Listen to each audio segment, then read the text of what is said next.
किसान भाइयों नमस्कार। आप सभी का स्वागत है हमारे चैनल में। इस वीडियो में ये चने देख पा रहे हो, ये चने काबुली चने हैं जिसकी हमने खेती की थी, जो कि आज हमारे 1 महीने के आसपास हो चुके हैं। अब दोस्तों देखिए, इनमें खरपतवार की काफ़ी ज़्यादा समस्या देखने को मिल रही है। जैसे कि मैं आपको बताऊं तो बोगना, ये वाला खरपतवार बहुत ही ज़्यादा देखने को मिल रहा है। बोगना है ये, जैसे अपन देसी भाषा में इसको गुलेबा बोलते हैं और ये बोगना बोलते हैं, और जो लंबी पत्ती का आता है उसे बोगनी बोलते हैं। इसको भी अपन गुलेबा बोलते हैं। ये आप देख पा रहे हो, ये भी वापस इसमें हो गया है गुलेबा, मतलब बोगना हो गया है। ये चने की फसल है, चने में सरसों उग रही है।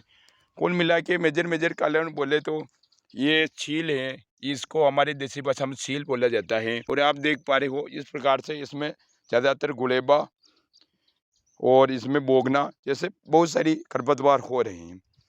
तो अब मैं आपको एक मेजर कारण बता दूं। अब हमने खरपतवार की बात कर ली है, तो अब चने में खरपतवार आती या नहीं आती है। तो दोस्तों चने की बात करें तो चने में खरपतवार नियंत्रण के लिए एक दवाई, जो कि कंपनी ने रिक्वायरमेंट नहीं की है, लेकिन लोगों के कहने पर, लोगों के एक्सपेरिमेंट पर अब लोग सभी दवाई छिड़क रहे हैं। अब मैं मेजर कारण बताऊं तो उसके लिए आप टिंजर 15 ml टिंजर की आपको 10 टंकी बना के स्प्रे करना है। सभी प्रकार का खरपतवार नियंत्रण हो जाएगा। अब हम आए हैं खेत में, विजिट कर रहे हैं, तो एक और समस्या मिल गई है। ये देख पा रहे हो, चने ऑटोमेटिक खत्म हो गए। तो अब हम पौधा उखाड़ के देखते हैं कि इन चनों में समस्या क्या आ गई।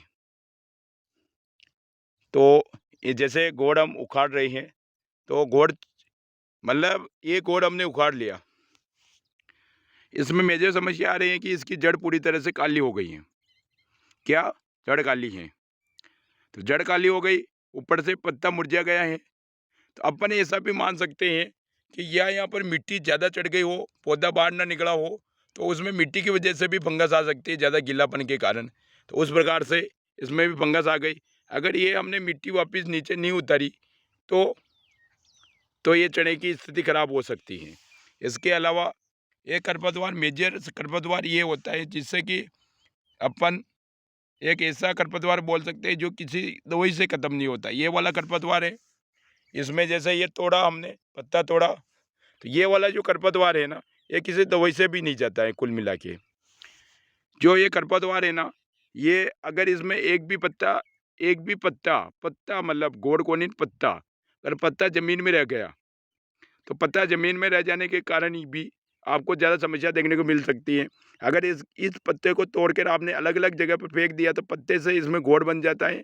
हर जगह यही छा जाती है, किसी भी दवाई से इसका मतलब ये ख़त्म नहीं होता है। तो इस प्रकार से आप इसका नियंत्रण, आप निराई गुड़ाई करके इसका नियंत्रण करें। साथ में आप देख पा रहे हो, ये जो हमारा चना है ये पीला पड़ रहा है। तो पीला पड़ रहा है, तो पीला पड़ने का भी कुछ मैजिक कारण हो सकता है। तो इसके लिए हम इस पौधे को उखाड़ कर देखेंगे पीला क्यों पड़ रहा है। तो इसका मेजर कारण इसकी जड़ पर निर्भर करता है। तो जैसा कि ये निकलेगा नहीं जड़ समेत,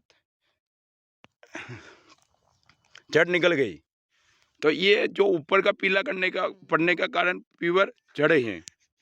तो आप ये चना का पौधा देख पा रहे हो, इसमें जड़ की बात करें तो जड़ इसमें पूरी तरह से ठीक है, लेकिन जो नीचे की जड़ टूट गई वो जड़ काली पड़ रही है। तो जड़ काली पड़ने के कारण ही इसमें फंगस आ रही है। तो फंगस के कारण इसमें पीलापन आ रहा है, पूरा पौधा पीलापन से जुड़ रहा है।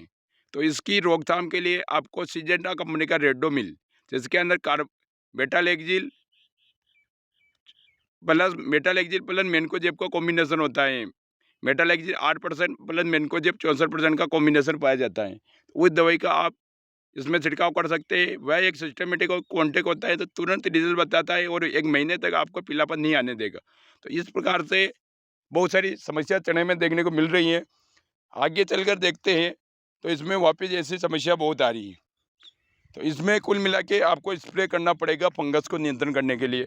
आज बारिश हो गई, इसमें अभी गीला हो गया है, तो गीला होने के कारण बहुत सारी समस्याएं इसमें देखने को मिल रही हैं। तो इसका नियंत्रण करना भी आपको बहुत ज़रूरी है। तो पहली बात मैं आपको बता दूं, तो इस चने में पहली समस्या आ रही है खरपतवार की, तो आप खरपतवार नाशक दवाई का स्प्रे करें। इसमें सेकंड समस्या आ रही है पिलासपन की, तो पिलासपन के लिए आप सिजेंटा कंपनी का रेडोमिल प्लस सिजेंटा कंपनी का हिस्सा भी इनका प्रयोग करें। उसके साथ एंटीबायोटिक जरूर मिलाएं। अगर आप चने में इल्ली का स्प्रे कर रहे हैं तो इल्ली के स्प्रे के लिए आप इमामेक्टिन का प्रयोग कर सकते हैं। इमामेक्टिन आपकी फसल में 25 दिनों तक इल्ली का अटैक नहीं होने देगी। इल्ली के अटैक को रोकने के लिए हम इमामेक्टिन का स्प्रे करा रहे हैं। उसके साथ इसकी ज़्यादा ग्रोथ, ज़्यादा फुटान के लिए आप पोषक सुपर का प्रयोग कर सकते हैं। तो इस प्रकार से अगर आप चने की फसल में कुछ मेजर कारणों पर ध्यान दें तो आप चने में अधिक से अधिक पैदावार ले सकेंगे, अन्यथा आपके चने की पैदावार नहीं हो पाएगी। मैं मेरे चैनल पर ऐसे ही वीडियो अपलोड करता रहूँगा, तो आप देखने के लिए आप हमारे चैनल को सब्सक्राइब करें, हमारे ग्रुप से जुड़े